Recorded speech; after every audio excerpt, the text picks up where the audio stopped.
So today we'll start with analysis of beams, that is module 3.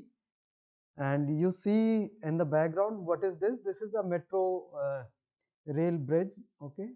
So that you all know, but now you can observe it quite more in a better way, because you see there is a gap. This is the gap. Why is this? This is to take care of any thermal expansion, correct? And then what type of support do you see here?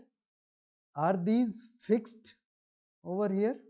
These two, let us say you take one section, are they fixed? They have a roller. What is there? Equivalent to equivalent to roller. Okay, so both sides you see it can expand. It is not fixed at either end. Okay, so both the sides it can expand a bit. Normally that sliding is so less that you don't find those small displacements most of the time. Okay, so that is how you can analyze more clearly. I'll show you even better picture after this. Okay, so what we'll do in this particular module is beams. We'll study about its shear force, what are the bending moments, how they can be plotted to do analysis. Okay, cables with concentrated and distributed load. Cables with concentrated and distributed load. So this is what is there in this module. The figure down below shows a gantry crane here. This one, a gantry crane. Gantry means it can move in X, Y, and Z. Okay. So X direction, let us say if this is X, it can move along this. From the top, it can move along this also. That is Y if this is X, and Z is vertically upward and downward. Okay. So these are the three Cartesian coordinates it can move so very easily. But is it really a simply supported beam? Which one is there? Which one is simply supported? Which one is not? Because both the ends are fixed over here, it is not simply supported, but this beam is equivalent to a simply supported beam because it can move a bit from both the directions. Okay, so this is as good as a simply supported beam which is fixed at one end, other side may be having a roller. So this is a cartoon of a simply supported beam, okay, or simply a sketch which demonstrates by its function. So that can be called as a simply supported beam where you are not over constrained like this one, both the ends are fixed. So anyway, we'll define more formally as we go. This is a zip crane which is there on the right side of it. It is just a crane with a hook which is supported here.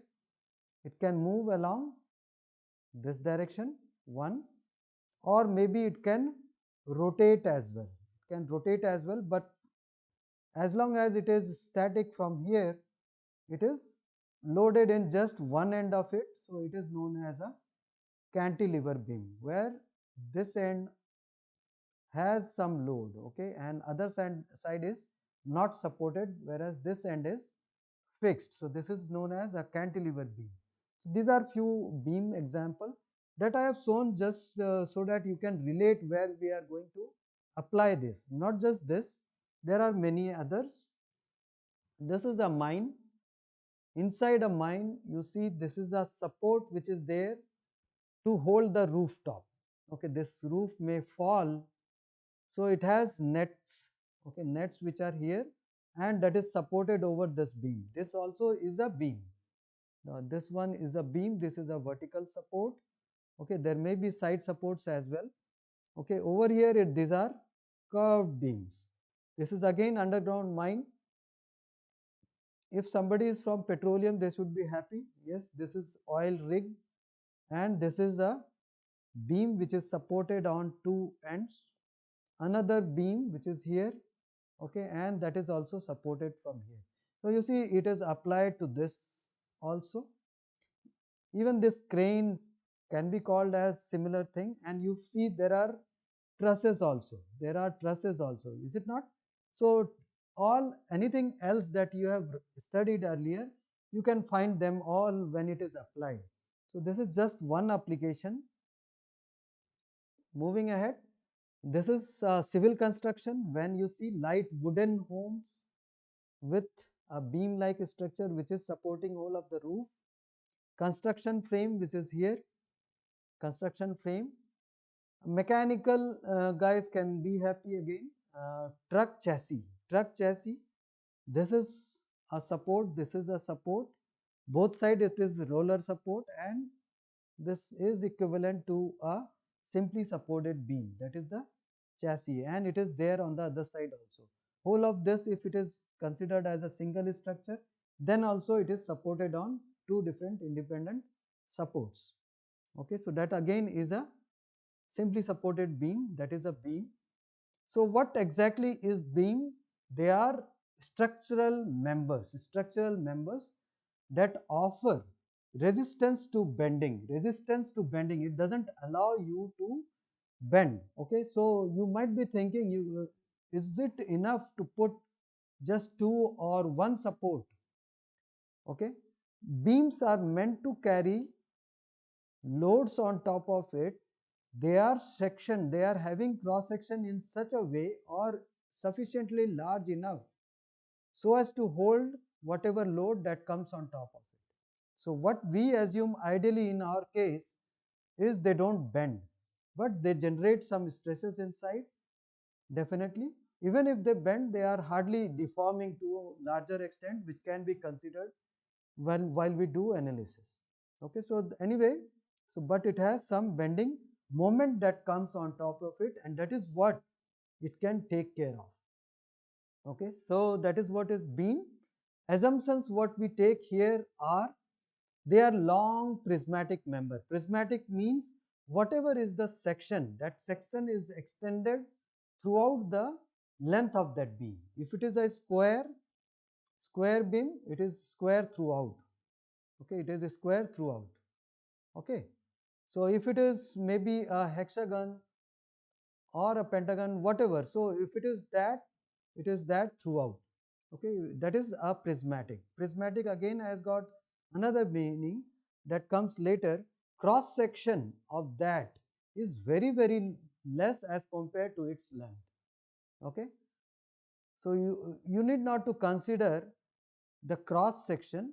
You can just assume, yes, it is sufficiently stiff that it is not allowing any bends. Okay, and length is quite large enough as compared to this dimension. These are a few, and loading is always perpendicular to the member axis within the span. Why we are considering this? Because if it is very long and they are stiff, okay, whatever load, if it is a truck, if it is a car, okay, so whatever load that comes on top of it, center of gravity of that will have a vertical. I think you should mute if you are creating noise. Okay, so if it is a car, it has a center of gravity, and that vertical load comes exactly in a vertical way. Okay, beam, the one beam which is supporting it is horizontal. So whatever load you see, it is in a perpendicular way. And we have already taken that assumption that this beam is not going to deform.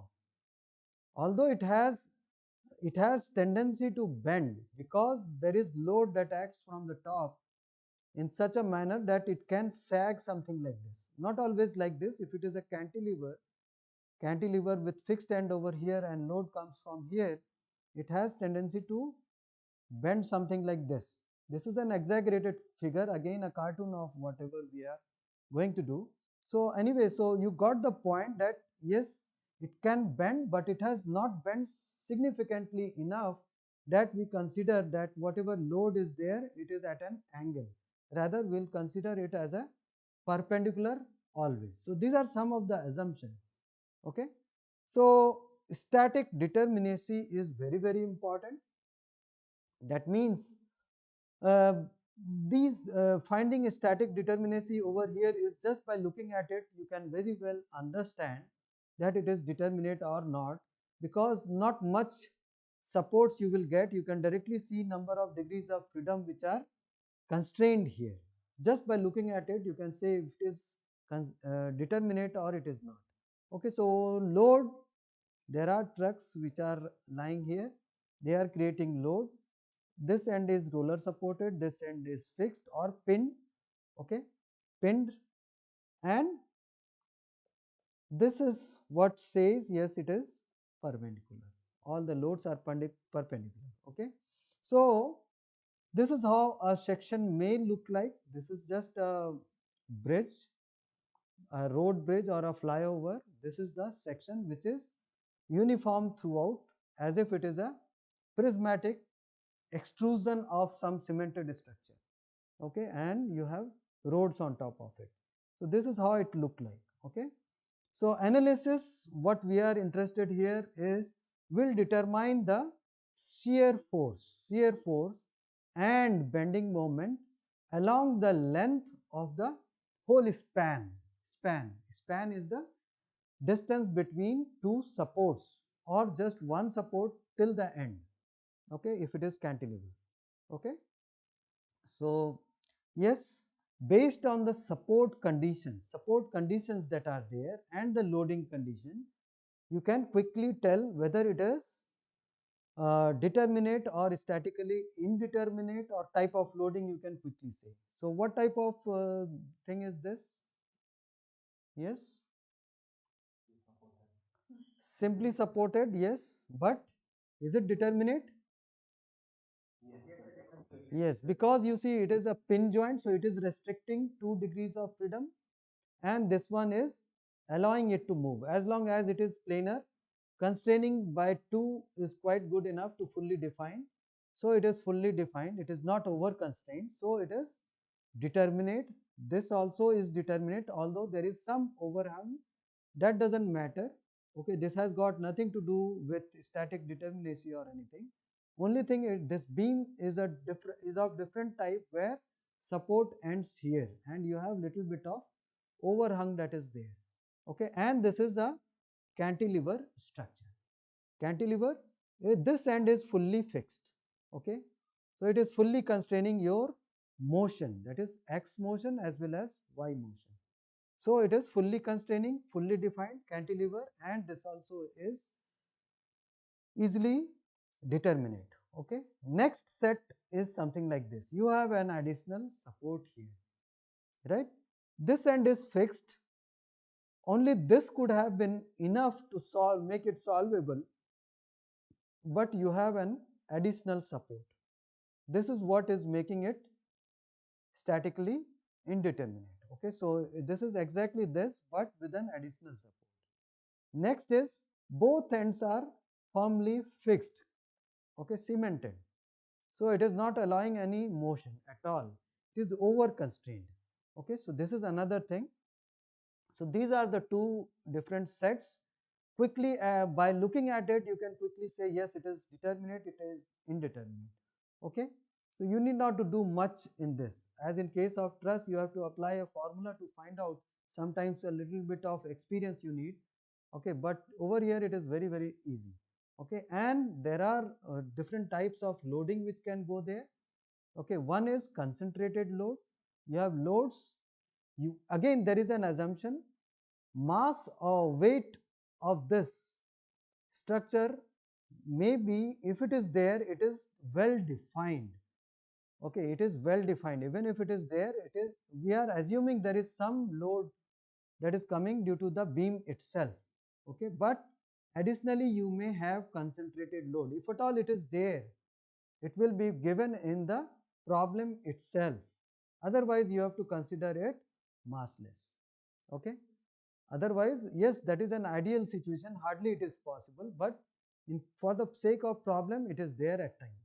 Okay, so if at all there is some weight that is to be taken for this bridge itself, that will be given. Otherwise you just concentrate on the loads which are here, these two, that is concentrated load. Otherwise there can be any other type of load, that is distributed load. Distributed means load is distributed maybe in a uniform manner, or it can be gradually increasing, or it can be defined by a function. Okay, so load gradually changes. with the span.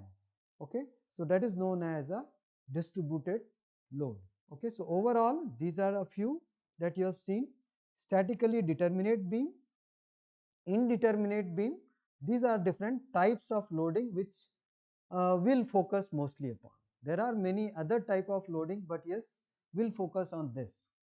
Okay, now moving ahead. F, yes.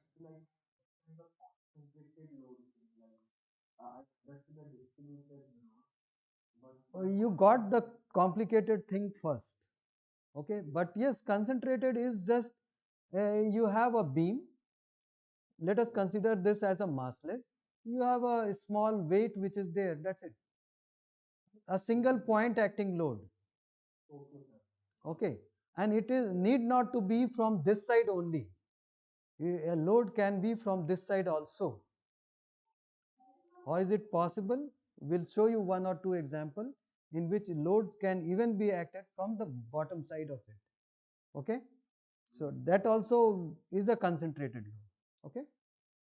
Okay, moving ahead, there are some assumptions again. Let me formalize the definitions first. So what is a shear force? You know very well. A scissor applies a shear force and it cuts the plates, paper, whatever. Okay. So shear force are unaligned opposite forces that act on the surface of the beam, and it tends to push the two sections of the beam in opposite direction.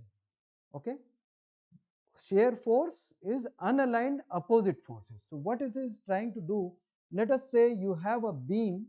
This is just a section of a beam. It is applied in such a way that one half of it tends to go down, other one tends to come up. So whatever, so force, yes, force, direction of force is parallel to the cross sectional area. It is not, if this is the cross sectional area direction, so direction of force is perpendicular to this, and it is along the plane, it is acting. Okay, so area which is there, which is considered for this is this, force is this. Okay, so this is the area. So this is what is shear force that you formally know beforehand. What is bending moment? It is a reaction. It is a reaction induced in any structural element when acted upon by an external moment. If you apply a moment, beam itself has got some reaction which is induced that tries to put it straight. Okay, so that is what is a reaction moment that is generated in the beam itself. That is the reason why it is countering the any external moments. Okay, I hope it is quite okay. And then you have torsional force also, torsional force or torsional load. So what it is trying to do, it is tending to twist the beam, okay. But we in our case we are mostly focusing on these two cases only. Okay, we are not considering any case where this type of problem exists and it is beyond our scope, and it comes under the category of 3D loading system, three-dimensional loading system. Okay, and there is one more, that is axial force. Axial force, that is a force if it comes along the axis of the beam. Okay, it is aligned to the axis, it acts perpendicular to the cross sectional area. Okay, perpendicular to the area, like this creates a tensile force, or it can be a compressive force also. It can be tensile or compressive. Okay, again these cases are very rare in case of structural structures where what we normally see in around. Okay, yes, and again it is not within our scope. Yes, please. Somebody wants to ask anything? Okay, so let us move ahead. A three-dimensional load, actually whatever load that we are considering whole of the beam and the loads are in same plane. Okay, it is as if it is shrink fit. You have pressed it to a plane. Even if it has a span, I have pressed it to a plane. So everything lies on a plane. So that is what. Okay. So loads will be in the same sagittal plane. Okay. Sagittal means mid plane. Okay. So that plane, everything lies on that. It is not that you have a section as we have shown for a flyover.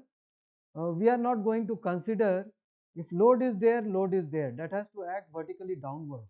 We are not concerned whether this car is on the left side of the bridge or on the right side of the bridge and load is coming like this, bending is happening something like this.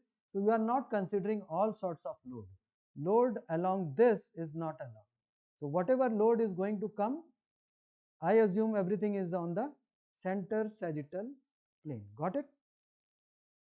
Yes. So that direction we are not moving now. Okay. So to simplify things, simplify your syllabus, these two are not within our scope. We'll be focusing only on shear force and bending moment, and everything is planar. Okay. So simplify things. Okay. Shear force and bending moment diagrams we have to do because we want to analyze whether my beam will be able to sustain that much of shearing force. You know, you have even if you have a structure, it has its own bulk modulus, right? It has its own bulk modulus. So whatever is the cross sectional area, if force is within that limit, so things should be safe. If it goes beyond that, what can happen? Things will be very, very destructive, right? Uh, Everything will break. Okay, disaster can happen. So you have to take care of that loading condition as well as the loads. Okay, so you have to plot this and see whether it lies within the maximum permissible load that should be there on that beam or not. Okay, and same with the bending moment. Along the length of the beam, we'll analyze that. Location of maximum shear force and bending moment are of prime consideration. I want to see where is the location along the beam. Along the beam, okay, if I can draw this, which location you see the maximum shear force. Okay, so that is the place where breakdown can happen, and you have to be very careful. So any design that is done for this. Whatever loading condition you have done, let us say this bridge is meant to carry 100-ton load trucks moving around. Okay, let us say I have also assumed not more than hundreds of trucks that can be between two span anytime, between a span. So total load we know, and that gives me maximum shear force and bending moment, something like this. So whatever the location that comes, I have to be very, very careful. If this location is safe, rest of the bridge is safe. Okay, so maximum shear force and bending moment locations are very, very important while designing any structure. Okay, we simply will create an acronym now. SFD is shear force diagram and BMD is bending moment diagram. They are drawn using method of sections that we'll be using now. Method of sections will demonstrate through example. Draw free body diagram of the entire bridge. Okay, entire beam, whatever is there, loading condition is given. So you have to draw the free body diagram. That is quite trivial in this case because loading is always vertically downward. No inclined forces are there. Supports are very defined. So it should be very, very trivial. Okay, and find the external forces. External forces, what are the external reaction forces? It is mostly along this. Again, using taking moment about A is equal to 0 because again using equilibrium condition you can find out the moment and reaction forces at these points. Okay, using equilibrium of the cut part of the beam we can deduce the expression for shear force and bending moment at any cut section. You can, yes, you can definitely find out reactions at supports. Okay, but reaction having considering the equilibrium of any cut section, okay, you can easily find out shear force at this location bending moment also at any particular location. So that will give you a expression for varying shear force along the length of this bridge, varying shear force along the length of this bridge, and bending moment along the length of this bridge. Okay, so these are two things that we'll do. Okay, we'll talk about what is positive shear force, what is negative shear force. Now we'll deduce some of the conventions which are to be followed. If this side is positive, this is positive throughout. So we'll define all those conventions.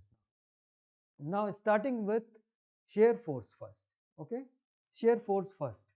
So what it says, what shear force is a positive shear force. Okay, so any force that tends to take two halves in perpendicular manner, it tends to shift like this, is a shear force. But whether this is positive or this is positive, both are equivalent, mirrored thing, but which one will take positive? So it is this one that is going to be positive. What it says, the shear force at any section C is positive when the external forces acting on the beam tend to shear off the beam as shown here. What it shows, left side is tending to go up as compared to the point of interest, that is C. Left side is tending to go up and right side of C is tending to go down. Forces are in such a manner that left side tends to go up and right side tends to go down. That means it is tending to rotate the beam clockwise. This side is clockwise. That means it is trying to rotate it like this. So it is always a positive shear force. Take the picture of this in your brain from now and on. You have to mug it up, okay, thoroughly, so that while doing it, you should not get confused.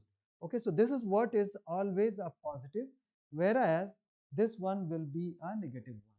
So this is positive, this is negative. Done with the shear force. Now talk about bending moment. So what is positive again? A bending moment at C is positive when external forces acting on the beam tend to bend the beam as shown here. Okay, what it says, it is sagging. That means it tends to do something like this. Okay, a concave upward manner. Okay, it is like a ball. Okay, cut section of a ball, it is something like this. So it is concave upward manner, compression on top of the section. That means there is some load that comes like this, it can be supported like this. What it means, compression on top of the section? What it means, let us say if this beam has sagged something like this. Okay, you have a beam, okay, it has sagged something like this. Okay, so this is your cross section, now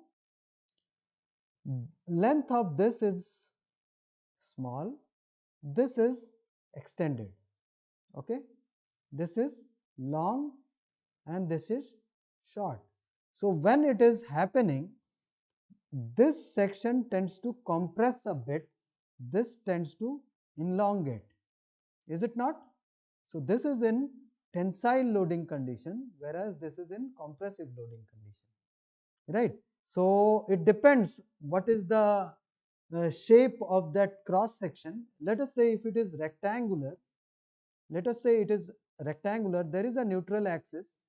Above that, in this case, will be under compression, below that will be under tensile. Okay, hope this is quite clear. But we don't need to get into this so much. It is just to define what is sagging. Sagging is something which tends to make this beam concave in upward manner. Okay, compressor on the top section. Hope these two figures are very, very clear. So this is for positive convention. Got it? Hope you have got it. Yes, very good. So, yes. So any queries should be posed here, because after this now we'll repeat this. Okay, so this picture I'll show you quite often, so that initially now you tend to forget when you do any problem. Okay, so you have to keep this in mind, which one was positive, which is negative. Maybe you have to keep this in mind. Okay, but later on it becomes your habit. Okay, so let us begin with a simple loading thing. Yes. Yes, yes, it is a standard. It is overall, it is used. Okay.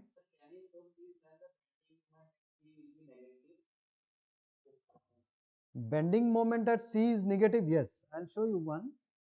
Let us have a figure which shows a loading condition which is something like this. Okay. You may have a cantilever. You may have a cantilever. Okay, which is loaded over here. So what this tends to do, it tends to make your beam something like this. So what is happening? This is a negative bending moment case. Okay, so it is not sagging, rather it is bulging, something like this.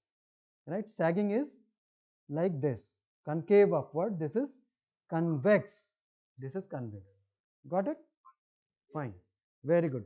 So I hope things are going very well so far.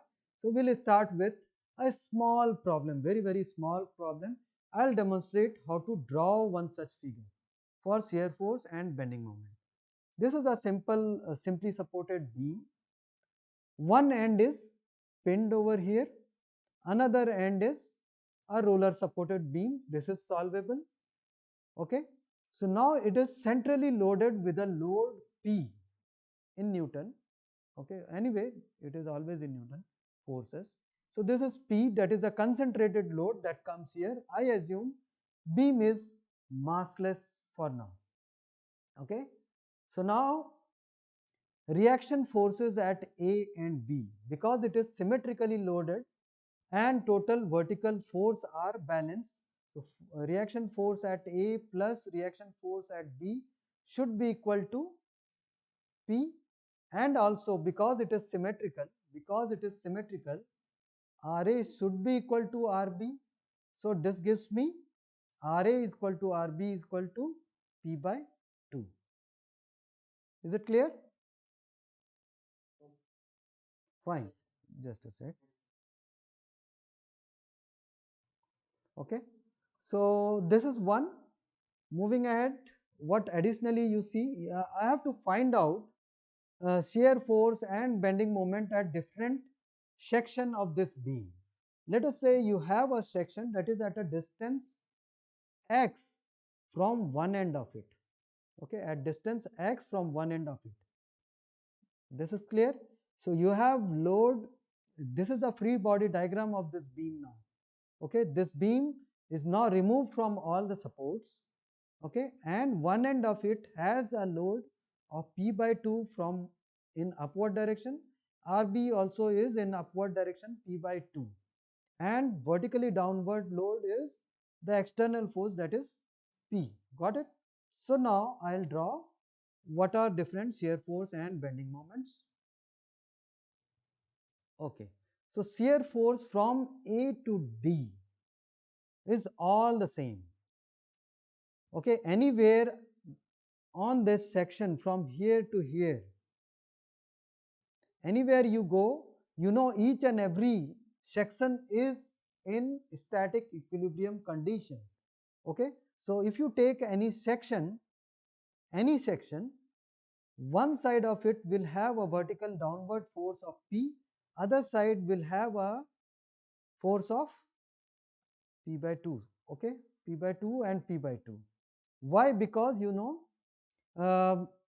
you consider one distance, a distance which is at a distance x from this. Okay, let us say I take it at this. This is the distance. So because this is the load that comes from here to here, so every half, every section, wherever you do, okay, left side of that will have a force of P by 2, another side will have a load of minus P by 2. Why? Because this particular section which is in consideration is at rest. So all the shear forces from here to here will be plus P by 2. Why it is positive? Why is it positive? Let us look at our figure. Yes, very good. Now that you have got, I should have shown this one, but I think it is quite clear now. So this remains at the top. Let this remain at the top here. Okay. So anyway, so it makes me very much similar to the one that we have assumed. So it is plus P by 2. Now coming to next, from D to B. How is it? Any section, if you take from here to here. So if you take any section here, that will have again a load that acts from here, that is P by 2 upward, and this side is downward minus P by 2, because this section itself is at rest, it is not moving. So forces should be balanced, and that is the reason whole of this. And what is the condition? This time you have this end upward and this end downward, right, which is opposite to what we have assumed as positive sign. So that is the reason from D to B. Yes, anti-clockwise. So it is negative. It is negative. So shear force from here to here will be positive P by 2. From here to here it will be negative P by 2. Over here there will be a sudden change of shear force, and how much that should be? That should be total difference from here to here is P, and that is what is expected. At here change should be P. Okay, how much should be the change in shear force? It should be exactly equal to this, right? Yes, any place is same, any place in between is same. It is not just C, it is any distance x between A to D is like this. Okay, and from D to E it is negative shear force. Got it? Okay, so now moving ahead, bending moment. Bending moment, it is a moment, okay, and I am taking it at a distance x from one end, okay, at C. Okay, so how much is the moment at C? This is the force which is acting upward. This is the distance which is there. So how much is the moment? P by 2. It is P by 2 into x. This is clear. And why it is to be positive? Because it is trying to make the beam something like this, right? So now let me show you that figure. Okay, so is it not trying to make it something like this? Very good. So as long as it is in this manner, this will be plus P by 2. Clear? Now taking any point, let me wipe off the rest so that I can redraw a situation when it is x is somewhere from here to here.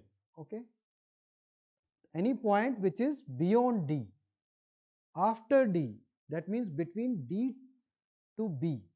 From D to B, how much will be the bending moment?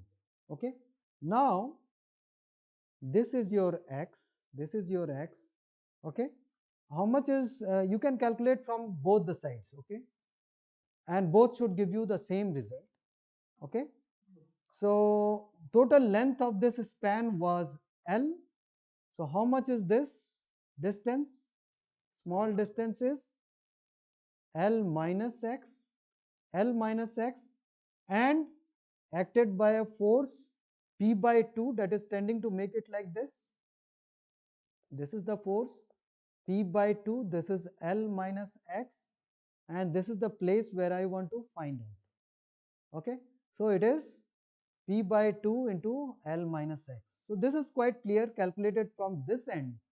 Okay, same should come if I calculate from this end. You don't need to calculate from the both ends. Okay, because moments are balanced.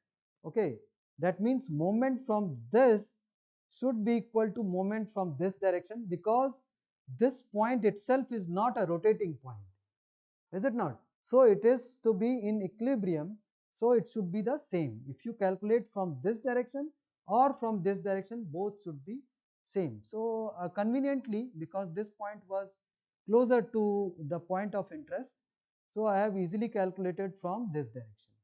Okay, and that is what gives me P by 2 into L minus x, and the direction as per the convention, I see it should be positive, because it is trying to make it again concave.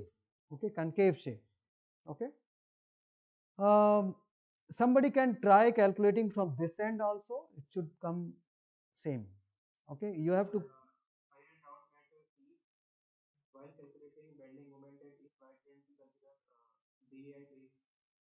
D D and A. D is a point which is a special point when x is equal to L by 2. At x is equal to L by 2, you move from either side, it should come out to be the same, because x, substitute D is equal to L by 2, x is equal to L by 2, that is the point D, right? So if you substitute L by 2 here, that is also same. If you substitute L by 2 here, it is also the same. So value at D can be extracted from both the ends. E only?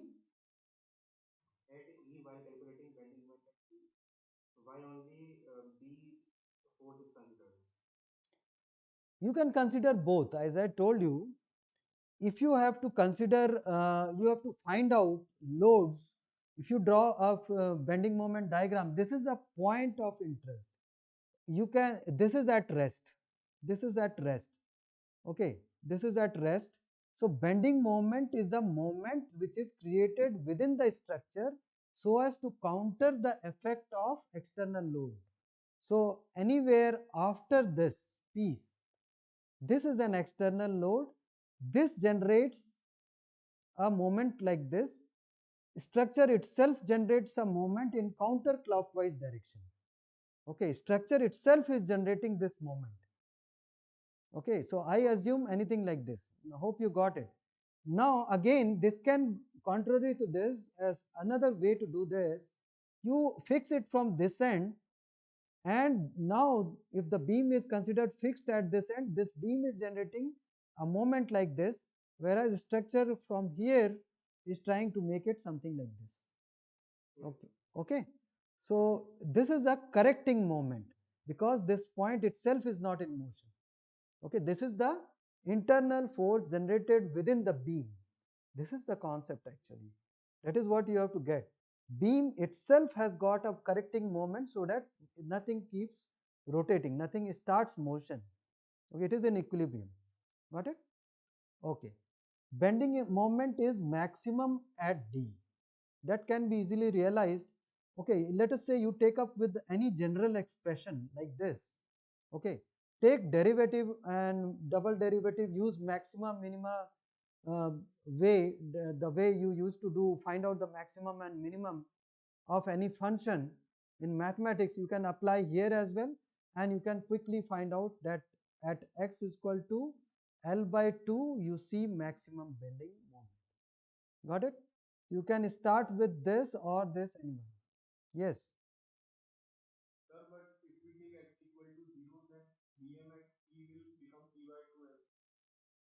No. Bending moment, how it can see? If you put x is equal to 0, you are getting it is equal to 0, na? If C becomes x is equal to 0, what is happening? C is aligning itself to A, and there is no bending moment because the force passes through the point of interest, right? Force passes through this point. That is why there is no bending moment over here. Yes.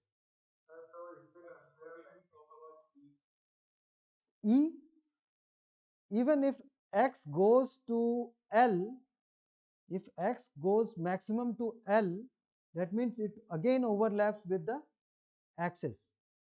Okay, this again overlaps with the axis, again it should be equal to 0. You see, it is coming from here. This time this force can be seen. Okay, that is the case. There won't be any bending. You can realize something. You take a ruler in your hand, support it from two ends. Which part is bending? Does this part also bend? That is what. So any point which is supported, if it is at the end, okay, it is having a zero bending moment, because this point is not generating any moment to balance itself, because this end has got no moment. So this end should also create a no moment. So this is 0. There is nothing beyond this which is creating a moment.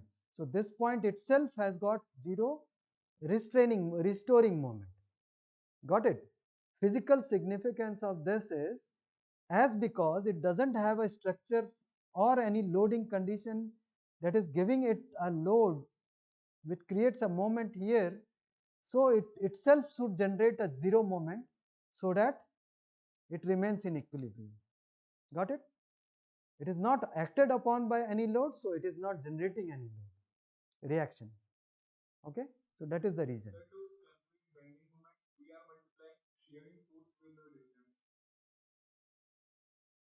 Shearing force with the distance, yes, almost like that, yes, but it won't be always the case. Here it is like that, but we'll see as it goes. It may change, it may have a different thing. You may have this load also. We'll see as it goes. Don't draw conclusions now, relation between shear force and bending moment so easily. Okay, that will derive later on. Okay, in this case it appears like that, it may not be the case. Okay, over here it appears like this. Okay, for now and on, yes, don't assume it now. We'll see if it comes. We'll try to derive that as well. Okay, yes, okay. Okay, then we will move a bit. Now we'll try to draw the things. Okay, so what is this? Yes.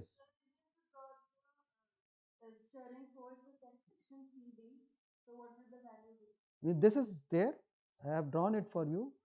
Between CD is exactly this. This is your C. So any point from here to here is upward from A to D, that is P by 2. Okay. Any point from here to here, magnitude is same. Shear force comes out to be the same. Magnitude is same. But the sense of direction is opposite. Okay.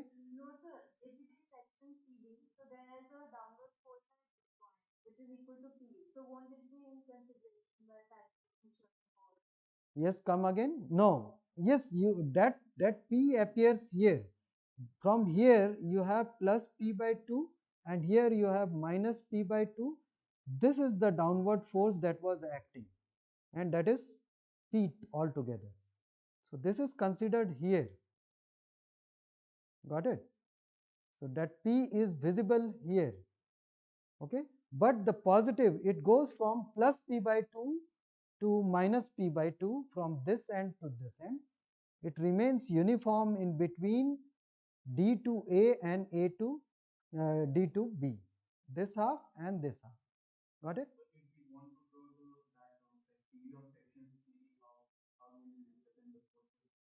It is there, no? It is already there in place. This is FBD between CD.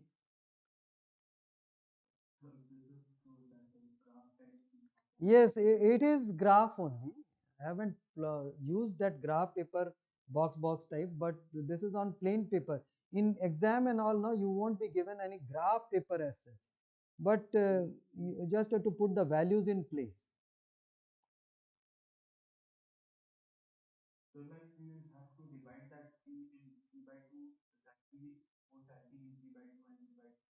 Yes, yes, yes, yes. Okay.